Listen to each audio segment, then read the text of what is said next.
जय शिवराय मित्रांनो पुढारी न्यूजच्या माध्यमातून काल कृषी आयुक्तांची एक मुलाखत घेण्यात आली होती आणि कृषी आयुक्तांच्या माध्यमातून पीएम किसानच्या संदर्भात काही महत्त्वाचं अपडेट सुद्धा देण्यात आलं होतं। त्याचबरोबर पैसे कधी जमा केले जातील या संदर्भात सुद्धा काही महत्त्वाची माहिती देण्यात आली होती। आता सविस्तर या व्हिडिओच्या माध्यमातून आपण ती माहिती घेणार आहोत। पैसे कधी जमा केले जाणार आहेत आणि त्यांच्या माध्यमातून काय सांगण्यात आलेले आहे या संदर्भात आपण थोडक्यात माहिती घेण्याचा प्रयत्न करणार आहोत। तर मित्रांनो, मी गणेश ठाकरे, कृषी न्यूज या यूट्यूब चॅनलवरती आपलं सहर्ष स्वागत आहे। मित्रांनो, चॅनलला नक्की सबस्क्राईब करा। या साईडला बेल बटन दिसेल, सबस्क्राईबचं बटन दिसेल, त्याच्यावरती क्लिक करायला विसरू नका आणि एक साईडला थंबचं बटन दिसेल, याच्यावरती सुद्धा क्लिक करायला विसरू नका। आता मित्रांनो, ज्या पद्धतीने आपल्याला पीएम किसानचे आतापर्यंत 18 हप्ते हे देण्यात आले होते, म्हणजेच 18 हप्त्यापर्यंत आपले खात्यावर हे पैसे जमा करण्यात आले होते।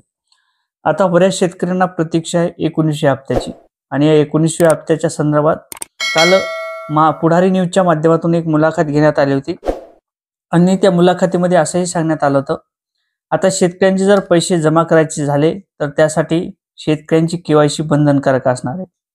यापूर्वी सुद्धा सांगण्यात आलं होतं, शेतकऱ्यांची केवायसी जर नसेल तर त्यामध्ये कोणत्या प्रकारचे शेतकऱ्यांना पैसे हे दिले जाणार नाहीत।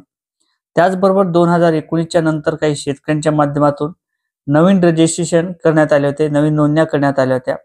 असे शेतकरी मात्र नापात्र करण्यात येणारे त्या शेतकऱ्यांना कोणत्याही प्रकारचे पैसे हे इथून पुढे मिळणार नाहीत। यामध्ये पीएम किसानचे असो की नमो योजनेचे असे हे दोन्ही पैसे आता शेतकऱ्यांच्या खात्यावर या पुढील शेतकऱ्यांच्या खात्यावर हे दिले जाणार नाहीत। म्हणजे 2019च्या नंतरच्या ज्या शेतकऱ्यांच्या नोंदी आहेत त्या शेतकऱ्यांना हे पैसे मिळणार नाहीत, परंतु ज्या शेतकऱ्यांच्या 2019च्या पूर्वीच्या नोंदी आहेत किंवा खरेदीचा विक्रीचा व्यवहार आहे त्या शेतकऱ्यांना मात्र पैसे हे दिले जाणार आहे। त्यासाठी आपल्या आधार शेडिंग करणं महत्त्वाचं असणार आहे। दुसरी बाब म्हणजे शेतकऱ्यांचा लँड रेकॉर्ड, त्या ठिकाणी आपल्याला स्टेटस चेक करताना त्यावरती बरेच काही तफावती आलेले आहेत। एखाद्या नावावरती आधारवरचे नाव गणेश असेल आणि सातबाराचं नाव गणेशराव असेल, पासबुकचं नाव गणेशरावाच्या वडिलांच्या नावात काहीतरी मिस्टेक असेल, जे बँकेचा डाटा आहे म्हणजे बँकेचं पासबुक आहे, आधार कार्डची डिटेल आहे आणि सातबाराची डिटेल आहे, ही सर्वसामान्य एकच आली पाहिजेत, तरच त्या शेतकऱ्यांच्या खात्यावर हे पैसे इथून पुढचे पैसे जमा केले जाऊ शकतात। त्याचबरोबर मित्रांनो, डीपीटी महत्त्वाचे असणार आहे। डीपीटी शिवाय म्हणजे आधार शेडिंग असल्याशिवाय कोणत्याही प्रकारचे पैसे इथून पुढे हे मिळणार नाहीत। त्याचबरोबर मित्रांनो, ज्या पद्धतीने सर्व शेतकऱ्यांचं व्यवस्थित असेल, डाटा पूर्ण क्लिअर असेल, अशा शेतकऱ्यांच्या खात्यावर पुढील महिन्यात म्हणजे या चालू वर्षाच्या पैसे खात्यावरती जमा केले जाणार आहेत। अशा पद्धतीने सुद्धा कृषी विभागाच्या माध्यमातून माहिती देण्यात आलेली आहे, परंतु यामध्ये कोणत्याही प्रकारची सध्या तरी तारीख डिक्लेअर करण्यात आली नाही।